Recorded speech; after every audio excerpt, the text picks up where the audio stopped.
Hello everybody and welcome back to Full House Sports. Here myself Charlie, and before the video starts, please like, comment and subscribe. Anything you guys do is greatly appreciated as I try and become a one-man sports news bandwagon covering all sports from all angles. Now, Sunday sees the North London derby take centre stage in the Premier League, and it is a North London derby with an awful lot riding on the line. Arsenal's blip against Brentford means that many will be hoping that they can bounce back, or looking, many of their fans, for them to bounce back against their bitter rivals.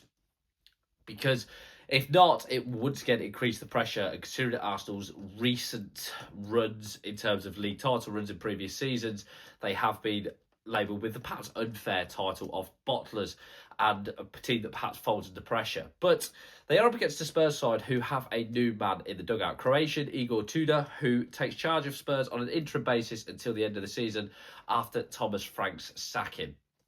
Now, Tudor's appointment was one that, for myself, who watches Italian football an awful lot, anyone who watches the channel knows that, it was very left field in my eyes. It was an appointment that really caught me off guard, because Tudor in Italy has a bit of a reputation as what they call a ferryman, which is the Italian creative term for being an interim. He has steered clubs away from relegation before, namely Udinese on a couple of occasions and also Verona. He has then seen his career take on new heights and go to new heights as he first coached Lazio and then ended up coaching Juventus once again on an interim basis before being given the permanent job at the start of this season after the Club World Cup. Tudor is a man who doesn't hide what he thinks, I think it's fair to say. He is well known in Italy for saying things as he is, and after guiding Juventus to an 8-game winless run, he said that the board had backed his vision and that he felt like he wasn't being adequately supportive. His relationship with Juventus' board was troubled from the start, it's fair to say. He had threatened to walk away after the Club World Cup if he didn't get a contract offer, because Juventus were pretty openly chasing other targets and trying to lure other people into the dugout instead of him. Tudor played his card and said, I'm going to walk away, and Juventus were intentionally forced to hire him because they failed to get other candidates. He's a man who says it as it is. He's a very intense man. He is, like I say, well known to get players to buy in. He's known around Italy for his player buy-in.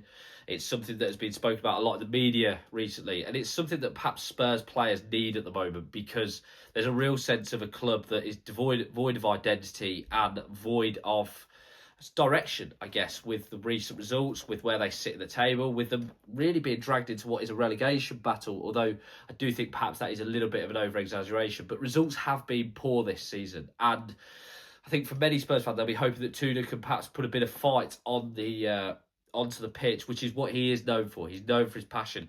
He has also had success with interim spells. Now, of course, Spurs are left in the Champions League. I'm not saying they're going to win it, but he did win the Croatian Cup with Hajduk Split after being in charge for only a month. So his record does speak for itself in that sense as well. So hopefully, Spurs fans will be hoping he can turn his magic round and get them perhaps into the deep stage of the Champions League, especially because that is all that they've got to play for, provided they secure safety quite quickly. Like I say, it's an intriguing appointment because he is known as well for being outspoken against the board, perhaps sometimes rightfully so. Certainly the case of his spells of Juventus and Lazio, where certainly Latito at Lazio and also the Juventus board and Agnelli have had to take cost-cutting measures.